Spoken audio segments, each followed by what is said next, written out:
que le Congo soit un pays de valeurs, que ce que nous tous nous avons comme richesse soit en tout cas bien géré et qu'il y ait la bonne gouvernance, qu'il n'y ait plus de corruption, qu'il n'y ait plus de détournement des deniers publics, que les Congolais soient en tout cas un citoyen digne de ses noms, qui aime son pays et qui fait en sorte que ce pays aille de l'avant.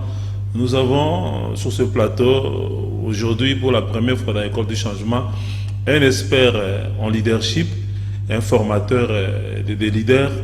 Il est préoccupé par la question du Congo, par le patriotisme, par l'avenir du Congo, par le développement du Congo. Il s'agit de Pierrot Elameji. Il est journaliste de formation et de profession. Il est aussi écrivain. Et aujourd'hui, on va en tout cas parler avec lui en tant qu'écrivain parce qu'il vient de mettre sur le marché, depuis un bout de temps, un ouvrage avec un titre évocateur, Ma lettre d'amour et mon cri de cœur pour toi, mon Congo. Il s'agit de Pierrot Elameji. Il est journaliste, il est écrivain, c'est un libre penseur, c'est un analyste en tout cas de questions de société. Pierrot Elameji, bienvenue sur ce plateau de l'École du Changement. Merci beaucoup, cher JR. Merci en tout cas d'avoir pensé à moi. Et surtout, merci pour les titres de l'émission École du Changement. Ça, c'est quelque chose d'extraordinaire. Merci beaucoup. C'est une inspiration de Dieu.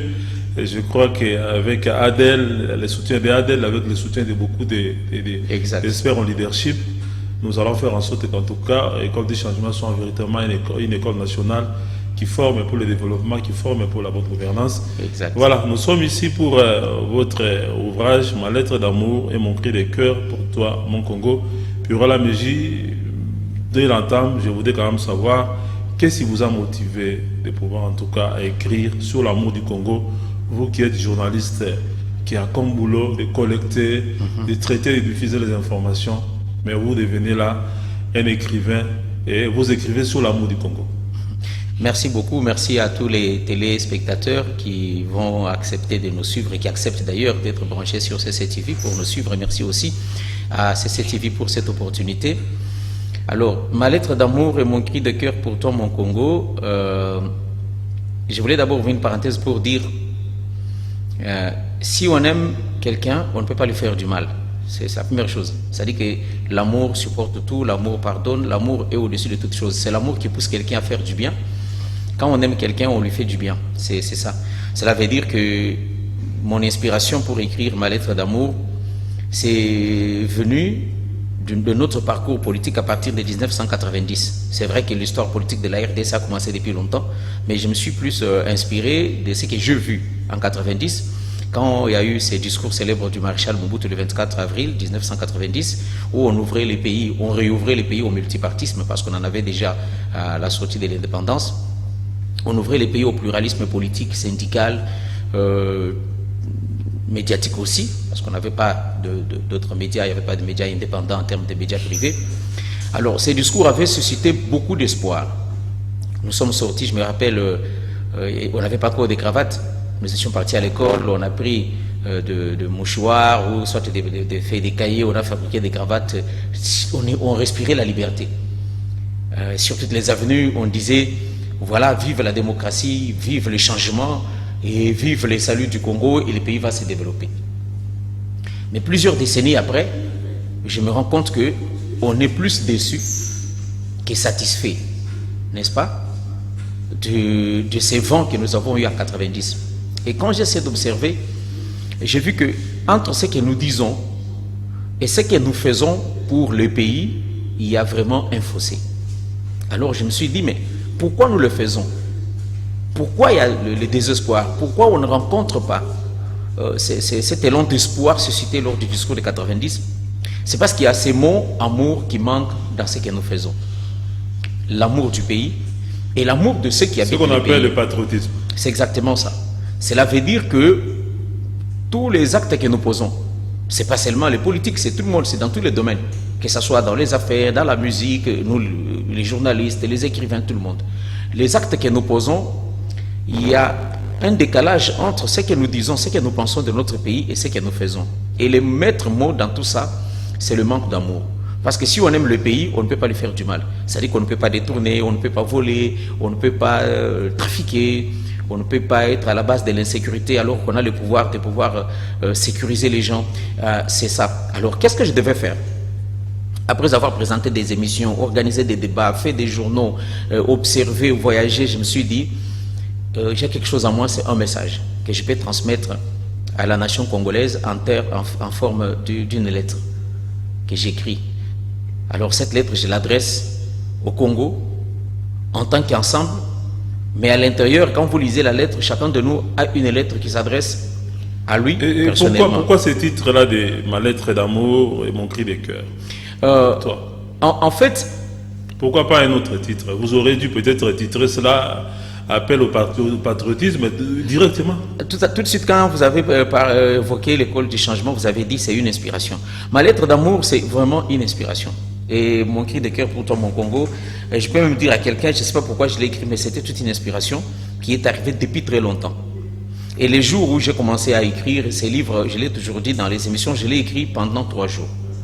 Il était là en moi depuis longtemps. Mais quand j'ai commencé à les coucher, ces livres, cette lettre, je l'ai écrite pendant 3 jours et 3 nuits. C'était au mois de mars 2019. J'étais en congé. J'ai commencé à l'écrire à 9 h jusqu'à 17 h. Je me suis mis debout pour aller manger. Je suis revenu. J'ai écrit de 19 h jusqu'à 4 h du matin. J'ai repris le lendemain de 8 h à 16 h. Je suis rentré encore de 20 h à 3 h du matin. Et pendant 3 jours, j'avais fini la lettre. Ma lettre d'amour et mon cri de cœur pour tout mon Congo. Cela veut dire que c'est quelque chose qui vient d'une inspiration, d'une pensée profonde, pour dire on aime ces pays. J'écris pour toi les pays que j'aime, les pays qui a fait de nous ce que nous sommes aujourd'hui, parce que nous n'en avons pas deux, nous n'avons pas deux terres. Et la deuxième chose, c'est un cri de cœur. On manifeste l'amour envers le pays, envers le peuple de ces pays, mais le cri de cœur, c'est cette façon de dire que nous devons nous arrêter parce que ça ne marche pas. On se plaint, on tue, on détourne, on vole, on salit l'environnement, tout ça, mais il faut s'arrêter un moment. C'est précisément ces cris de cœur là que vous lancez en faveur du Congo, pour sauver le Congo, et ça s'adresse précisément à qui? Alors, quand vous allez ouvrir, pour ceux qui auront la possibilité, que j'encourage d'ailleurs à pouvoir se procurer ma lettre d'amour, vous allez voir qu'à l'intérieur, j'utilise la deuxième personne du singulier. Tu. J'ai dit par exemple, toi mon Congo, c'est déjà sur la couverture. Mais quand tu vas arriver à l'intérieur, dès que tu l'ouvres, là où il y a où dit, toi Congolais, tu ne devais pas te plaindre. Et là, je m'adresse à une personne. Et le long de l'ensemble de la lettre, vous allez trouver qu'il y a plusieurs lettres adressées à chaque Congolais. Chacun là où il est. Chaque catégorie de Congolais. Chaque catégorie. Quand je dis par exemple que non, tu as reçu la bourse pour aller étudier à l'étranger et quand tu es revenu, tu as fait ça. Je m'adresse à une personne. Mais je ne sais pas à qui je m'adresse. J'ai dit par exemple qu'on t'appelle chevalier de la plume. Mais moi je t'ai dit que tu es chevalier de la vérité. Je m'adresse à une personne. J'utilise le tu. Alors, ça dit que vers quelque part vous allez trouver que je parle de la justice, que je personnifie en disant justice, tu es notre espoir. C'est-à-dire que je veux que la justice soit une personne. Mais la justice est incarnée par des personnes. Et c'est comme ça que ma lettre d'amour s'adresse à chaque Congolais, là où il est, dans ce qu'il fait. Tout celui qui les lit, il va se retrouver. Et je reçois beaucoup de messages depuis plusieurs fois. Au début, les gens m'attaquaient pour dire que non, tu nous as attaqué, nous. Quand je demande, vous qui? Oh, nous tel. J'ai dit non, je n'ai pas parlé de vous tel. J'ai parlé d'une personne. Et cette personne, je lance un cri de cœur pour que cette personne s'arrête. Pour dire, si j'avais pris une mauvaise direction, il est temps que je m'arrête pour prendre une bonne direction, pour que ces pays soient ce que nous voulons qu'ils soient. Puis on va maintenant entrer dans les contenus de l'ouvrage avant en tout cas de pouvoir avancer. Okay. Je vais sur la page 12. Oui. Vous écrivez, alors que nous possédons des terres fertiles et cultivables, alors que nos rivières, nos lacs et nos fleuves sont poissonneux, avec près de 1000 espèces de poissons d'eau, alors qu'une grande partie de nos terres est recouverte de forêts et de savanes où l'on trouve plus de 400 espèces de mammifères, plus de 11 000 espèces de plantes, plus de 1000 sortes d'oiseaux qui sont parmi les espèces les plus emblématiques de cette extraordinaire biodiversité, alors que nous possédons les patrimoines les plus précieux avec des réserves et des mines de gaz, des blocs pétroliers, eh bien, voilà que nos descendants, hélas, quémandent des aliments empoisonnés qui ont parcouru de milliers de kilomètres et qui en réalité sont destinés à être utilisés pour l'élevage des animaux. Quand je vois là, c'est une actualité, Pierrot Laméji, que vous avez pratiquement prédit dans ces livres qui avaient écrit bien avant, parce qu'aujourd'hui nous apprenons que notre gouvernement décide en tout cas de passer une commande auprès du gouvernement namibien pour importer du poisson chinchard pour nourrir sa population à bas prix. Et pourtant, comme vous l'écrivez sur la page 12 de ma lettre d'amour et mon cri de cœur pour toi, mon Congo, que ce pays, c'est un scandale géologique, un scandale en termes de ressources naturelles. Et comment vous expliquez ces paradoxes? Mais c'est exactement ça le problème. C'est une prophétie. C'est maintenant, quand vous venez de les lire, que je me rends compte que je n'avais pas fait les liens avec l'actualité de cette question, où on nous a presque mis à genoux par des individus, parce qu'ils ont le monopole d'importation des poissons qui traînent, qui font des surgelés. Alors que nous possédons les 10% de l'eau douce. Quelle est cette rivière congolaise qui n'a pas de poissons? Laquelle? Je connais un professeur, José Mbimbi, qui a fait sa thèse de doctorat à l'université de Kinshasa sur la question des poissons. Plus tard qu'hier, il m'a dit que la rivière Louloua va être déclarée une éco-région à part entière sur la question des poissons. Parce que la rivière Louloua était incluse dans la rivière Kasaï comme l'éco-région en termes de conservation des poissons. Mais aujourd'hui, après des études, on s'est rendu compte que la rivière Louloua a plus de 50, je ne sais pas, 100 espèces de poissons qu'on n'a jamais découvert et que lui a découvert parce qu'il est professeur en ça. Et aujourd'hui, on doit déclarer la rivière Louloua une éco-région en termes de diversité de poissons. Et là, c'est la rivière Louloua, mais Loukeni, mais le Sankoro, mais la rivière Ubangi, Maïndombe, qu'est-ce qu'on peut dire encore? Mais le lac Kivu, mais le lac Tanganyika, mais le lac Mfoa, le lac Monkamba. C'est scandaleux. Mais on a l'océan, on a tout ce qu'on peut avoir, mais nous quémandons. Ça, on est en train de quémander les poissons. On est en train de quémander les poissons que nous avons chez nous. Mais nous quémandons. Ce que nous quémandons, ce n'est pas qu'on va les pêcher le matin et nous les mangeons le soir.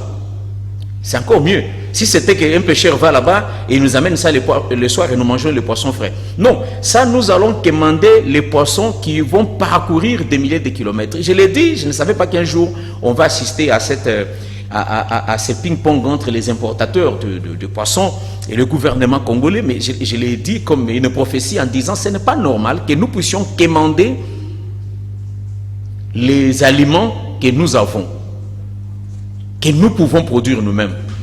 Nous pouvons produire du poisson, les conserver, manger les poissons frais. Mais Pierrot, c'est dû à quoi? C'est dû à un problème. Le premier problème, c'est la mauvaise question qu'on se pose quand on prend la responsabilité publique. Pourquoi? Pourquoi je le fais? Tout part de cette question-là. Ce n'est pas seulement dans la question politique. Comme je parle de leadership, c'est dans une conception générale. Avant de pouvoir décider de devenir journaliste, posez-vous la question, pourquoi je vais devenir journaliste? Pourquoi je vais être élu député? Pourquoi je vais devenir ministre? Pourquoi je vais être élu président? Pourquoi je vais devenir le DG de cette entreprise? Pourquoi je vais me marier? Pourquoi je vais devenir musicien? Pourquoi je vais composer la chanson? C'est-à-dire que dès le départ, nous nous sommes posé la mauvaise question. Les gens ne se sont jamais demandé pourquoi. Parce qu'on s'est posé la mauvaise question, on définit la mauvaise stratégie et quand on prend la responsabilité, parce qu'on a une mauvaise question qu'on s'est posée au départ, on ne sait pas définir la stratégie pour permettre... Concrètement, vous évoquez là, notamment la culture politique qui consiste à faire en sorte que quand on accède aux institutions de l'État, par exemple, ou même quand vous embrassez une carrière, vous vous dites, cette carrière-là doit me permettre en tout cas d'émerger financièrement.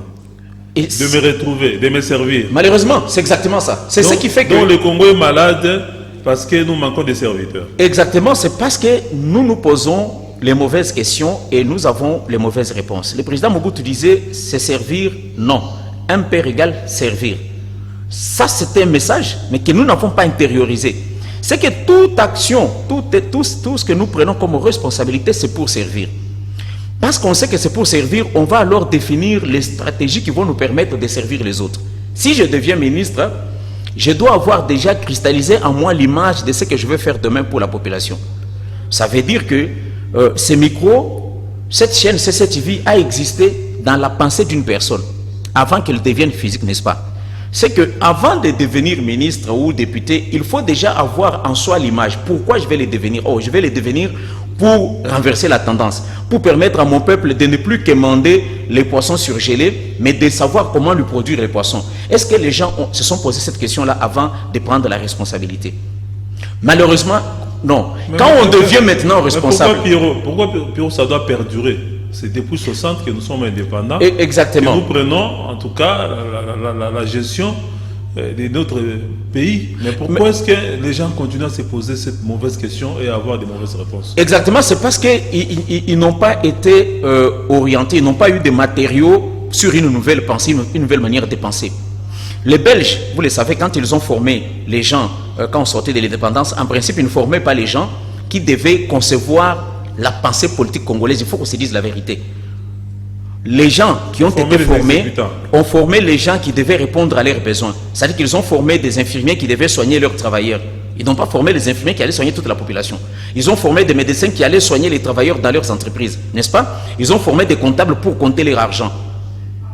Notre système éducatif a été biaisé dès le départ parce qu'elle ne nous a pas permis de concevoir notre politique en fonction de nos problèmes, en fonction de notre environnement. Et nous tous qui sommes nés dans cette lignée-là, notre façon de réfléchir est toujours copiée sur le modèle de ceux qui pensaient qu'on y va pour se sécuriser. Aujourd'hui, quand tu demandes à quelqu'un pourquoi tu veux postuler, il va te dire, mon cher, Nabaj, Nabiso Oyo, je l'ai fait pour sécuriser mes enfants.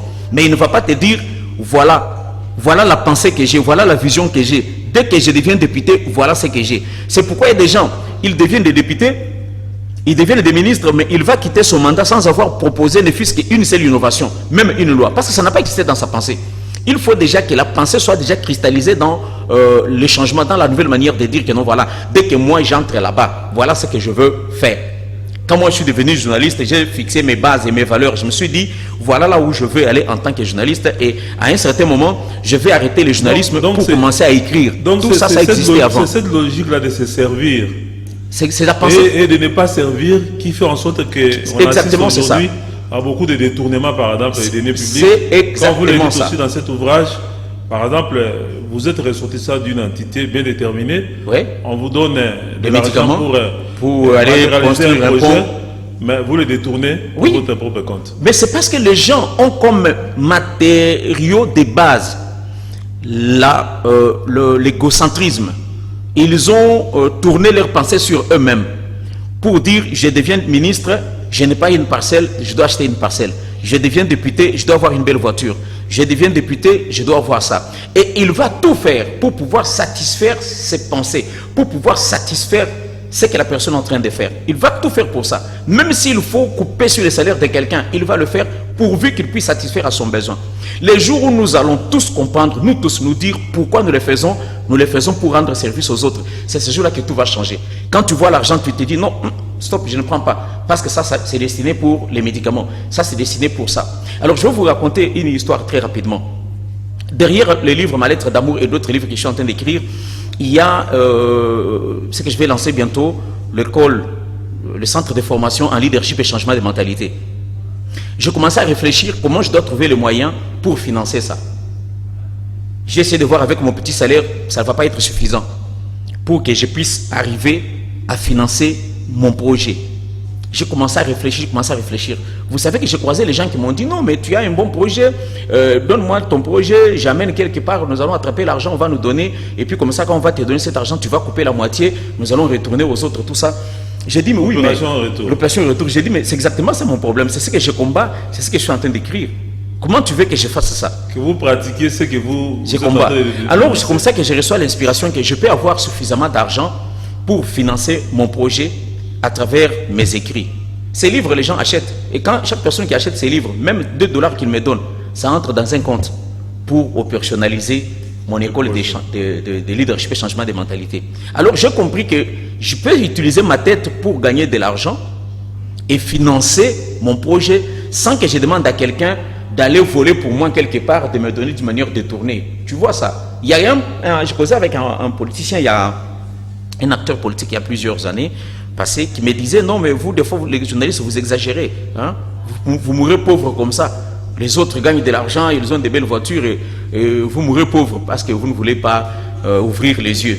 Alors je lui ai dit, mais vous me demandez d'ouvrir les yeux, ça veut dire que d'échanger ce que j'ai dit dans l'ouvrage, que je dise que noir et blanc, blanc et noir. Donc Pierrot est devenu esclave de ses écrits. Oui, oui, et je suis devenu esclave de mes écrits. Mais qu'est-ce que je lui ai dit? Et les jours où, quand je commence à circuler avec ce livre qui sera bientôt porté sur les fonds baptismaux dans les prochains jours, je lui dis, j'ai mon livre. Ah oui, tu as écrit, c'est très bien. Tu les vends à combien? J'ai dit oui, oui, je les vends à 15 $. Regarde. Je dis, mais tu veux me dire quoi? Non, je vais te dire tout simplement que tu avais pensé la fois passée que on pouvait me corrompre, n'est-ce pas, avec $1 million, on blaguait. J'ai dit oui, mais si tu as $1 million, tu vas faire quoi? Tu vas trembloter. Où est-ce que toi tu auras $1 million? Je lui ai dit, bon, maintenant, j'ai ça, c'est 15 $. Je vais vendre 100 000 exemplaires à 15 $. Ça fait 1 500 000 $. C'est-à-dire que pour avoir 1 500 000 $, je n'ai pas besoin d'aller voler. Je n'ai qu'à vendre seulement ces livres. Le Congo, c'est 80 millions d'habitants. Si 2 millions de personnes achètent ces livres à $1 seulement, j'ai 2 millions de $. Oui, je n'ai pas besoin d'aller voler. En fait, le problème, ça va au début de comment nous définissons ce que nous pensons faire pour les autres. Est-ce que j'y vais en politique pour aller me servir ou je veux pour aller servir les autres? Bon, c'est un peu ce que vous êtes en train de dénoncer dans cet ouvrage, donc les détournements des deniers publics, de gens qui travaillent pour leur propre compte. On a par exemple, en dehors de ce que nous avions évoqué comme richesse halieutique, en termes des poissons, des nourritures pour nourrir en tout cas toute la société, nous sommes très riches en minéraux. Et il s'est fait que ces minéraux ont été exploités de façon pratiquement illicite à travers des contrats léonins signés avec des partenaires étrangers, mais sous la bénédiction des ressortissants congolais, ce qu'on appelait contrats léonins. Et aujourd'hui, on est en train pratiquement dans une campagne de dénonciation de ces contrats léonins. On retrouve des gens qui avaient participé même à la conclusion de ces accords léonins en train de battre campagne contre la spoliation des ressources du pays. Je ne sais pas qu'est-ce que ça vous inspire. Oui, mais en fait, le problème, c'est que le passé nous rattrape. Il faut faire attention. Le passé nous rattrape. J'ai dit à ma femme et mes enfants, mais attention, je parle, j'écris sur les réseaux sociaux, j'ai fait des émissions, j'écris des livres, il y en aura encore qui vont sortir. Mais dans 20 ans, les gens me poseront des questions. Les gens vont surveiller mes mouvements, mes faits et gestes pour me demander, Pierrot, mais 10 ans après, mais si, regarde toi, tu nous as écrit, tu nous parlais, mais regarde ce que tu es en train de faire. C'est ça le problème. Les gens oublient que le passé passe vite. Mais tout ça, c'est le même problème. Le Congo ne se détruit pas par lui-même, c'est par les Congolais eux-mêmes. C'est pourquoi il y a des gens qui disent que l'ennemi du Congolais, c'est le Congolais lui-même. L'ennemi du Congo, c'est le Congolais lui-même. Alors, si vous pensez aux générations futures, vous ne pouvez pas signer un contrat léon, ne pouvez pas spolier la forêt, je l'ai dit dans les livres. Pensez aux générations futures. Quelqu'un qui sait qu'ici, j'ai 10 000 personnes qui vivent dans ces villages, qui exploitent cette forêt, et vous venez, vous signez le papier. On doit déguerpir ces villages, on ne leur donne absolument rien. Quelqu'un d'autre vient, il commence à exploiter, ces gens meurent pauvres. Mais qui a signé ça? C'est les ressortissants de ce même milieu, c'est le Congolais qui a signé ça. Mais c'est parce qu'il manque seulement ça. Il n'a pas l'amour pour le pays. Or, le pays, c'est pas seulement en termes, c'est pas abstrait. Le pays, c'est toi, c'est moi. C'est la personne qui vit sur cette terre-là. N'est-ce pas? Le pays, c'est la personne qui vient chercher le soin à l'hôpital public. Mais si toi, tu prends le médicament qui était destiné à l'hôpital public, tu prends une partie, tu amènes à ta polyclinique privée quelque part. Mais tu sais que c'était donné pour. Tu fais du mal à qui? C'est une question d'amour. Les produits avariés, les médicaments contrefaits, les boissons frélatées, tout ce qu'on fait, tout ce qu'on peut faire, ça se fait avec notre bénédiction. Mais c'est parce qu'il nous manque ces mots-là, amour. Parce que si j'aime quelqu'un, je vais me poser la question, mais cet acte que je pose, quelle est sa répercussion sur mon voisin, sur la personne qui est en face de moi? J'ai un témoignage sur les comportements de nous Congolais. C'est ça. Il y a par exemple, j'ai eu un témoignage d'un commissaire de police qui arrête un voleur à la sauvette, qui a volé des bijoux d'une dame, et on l'a arrêté, et la famille est venue pour payer l'amende, et on a sorti les voleurs, et la dame dit, mais pourquoi vous ne l'avez pas envoyé au parquet, pour qu'il puisse quand même payer de ce qu'il a fait? Mais le commandant dit, mais si moi je les jette maintenant en prison, mais qui va encore poser des actions sur terrain pour que moi je puisse avoir des dossiers à traiter et avoir de l'argent? Est-ce que comment est-ce que mes enfants vont vont manger. Oui, mais c'est exactement ça. Je l'ai dit même aussi quelque part dans les livres. Ceux qui sont censés appliquer la loi s'associent aux criminels parce que c'est devenu leur faute. Oui, mais c'est une prophétie. Je ne sais pas c'est encore quelle page. Hein. Ceux qui vont lire les livres vont lire là où je parle exactement de ces personnes. Je ne sais pas. J'ai dit seulement toi qui es censé nous sécuriser. C'est toi encore qui complote avec les criminels pour venir nous arracher nos biens. C'est dans les livres. Tout part du fait qu'on a mal défini la raison pour laquelle il est parti là-bas. On dit que la police, son rôle, c'est de sécuriser les personnes et leurs biens. C'est que quand à 24 heures ou à 23 heures, dernièrement, un ami a été appréhendé quelque part dans sa voiture avec les autres amis, ils ont violé le couvre-feu. Mais du moins, ils ont accepté qu'ils ont violé le couvre-feu, c'est après 23 heures. Il y avait un officier supérieur de la police qui les a interpellés, il était en tenue civile, et ils ont commencé à faire du bruit, mais après on les a interpellés, on les a menés au sous-commissariat. Alors il était au volant, les policiers sont entrés dans sa voiture. Le temps qu'ils quittent là où ils étaient pour arriver au sous-commissariat, tous ces 3 téléphones qui étaient dans les téléphones, dans les véhicules, ont été emportés. Et il ne s'est pas rendu compte dans ces désordres. Quand maintenant il demande pardon, on dit ok ça va, vous avez violé le couvre-feu, il ne faut pas le refaire, il s'excuse, tout ça. Il démarre pour quitter le sous-commissariat, il se rend compte qu'il n'avait pas... plus de téléphone. Il n'y avait plus de ces 3 téléphones. Il m'appelle à 5 h du matin, il m'écrit par Facebook pour dire voilà ce qui m'est arrivé. Mais les policiers sont là pour sécuriser les personnes et leurs biens. Mais on se pose la question, quand la personne a décidé de porter la tenue, il y est allé pourquoi? Est-ce qu'il y est allé pour dire que je m'en vais sécuriser les personnes et leurs biens? Ou il a dit, je vais, parce que dès que je deviens un homme en uniforme avec l'arme, les personnes deviennent bilangananga et ça devient là où je vais puiser. Il y a un ami qui m'a raconté une histoire quand on formait les policiers, la police de proximité. Les gens étaient partis, apparemment ils étaient plus de 500 ou combien, je ne sais pas. Quand on leur dit non, vous n'aurez pas des armes, les gens ont dit, oh mais comment nous on n'aura pas des armes? Et demain, il n'y avait plus personne. Beaucoup sont partis parce qu'on leur a dit que vous seriez les policiers sans armes. Ils ont dit non, mais oh, vous allez n'avoir pas. Alors tu vois, la personne ne comprend pas pourquoi il devient policier de proximité. Oui. Ça dit que l'arme devient quoi?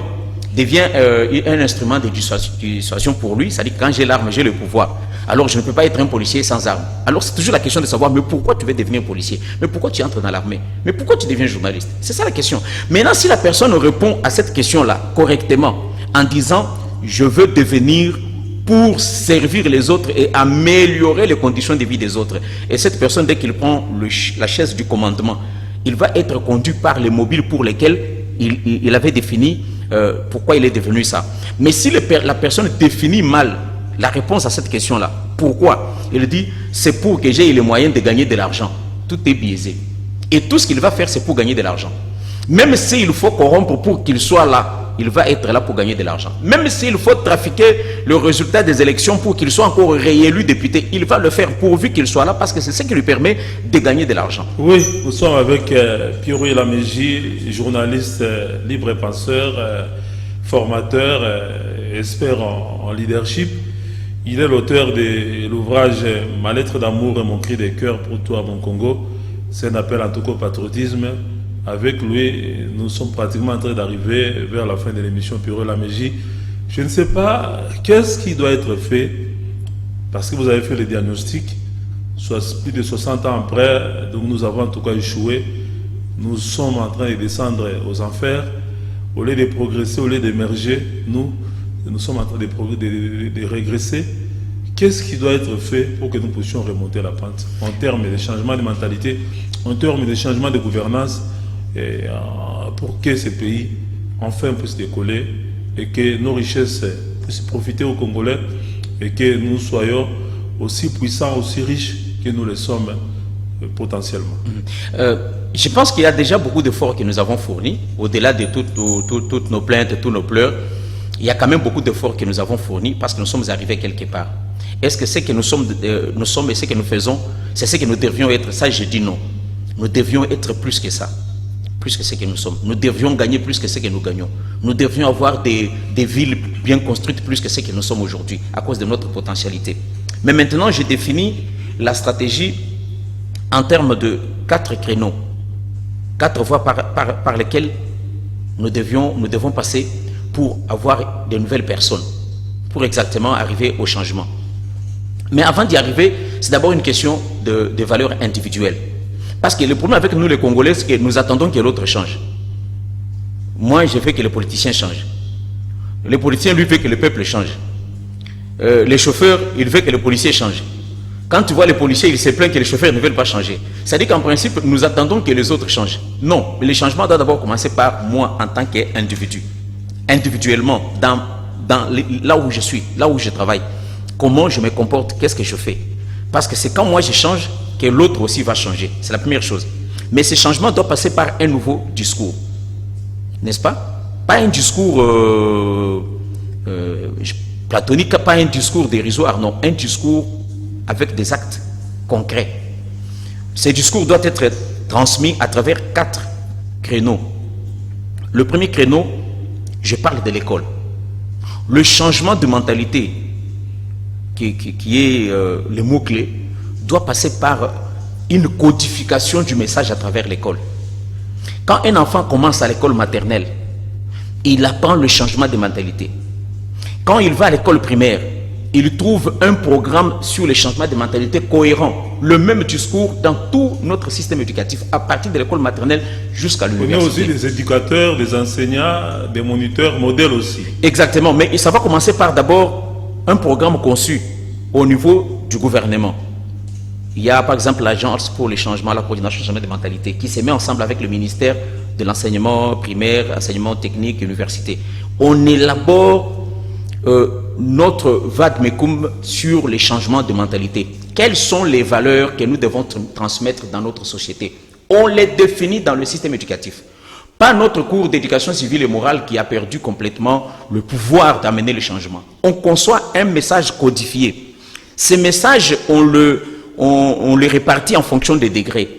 Quand un enfant apprend l'école maternelle, mais à la fin de son cours, il reçoit un petit enseignement sur les valeurs républicaines, les valeurs du changement, les valeurs positives qui construisent une nation. Quand l'enfant arrive à l'école primaire, il trouve aussi un cours codifié. Nous apprenons la même chose. Les Chinois, quand Mao a fait la révolution, on a amené un même message sur le travail dans tout le pays.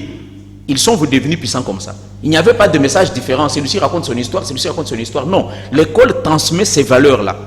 N'est-ce pas? Aujourd'hui, regardez comment les gens en France, on se bat pour ce qu'ils considèrent comme leurs valeurs. On dit non, à l'école, on doit enseigner ça. On doit enseigner ça aux enfants. On doit enseigner ça aux enfants. Et deuxième créneau? Deuxième créneau, ce sont les médias. Les médias doivent avoir 2 programmes centrés sur les changements de mentalité et la transmission des valeurs républicaines. On a une prolifération des médias aujourd'hui. Mais quel est le contenu de nos émissions? Nous les concevons pourquoi? Qu'est-ce que nous transmettons dans nos émissions?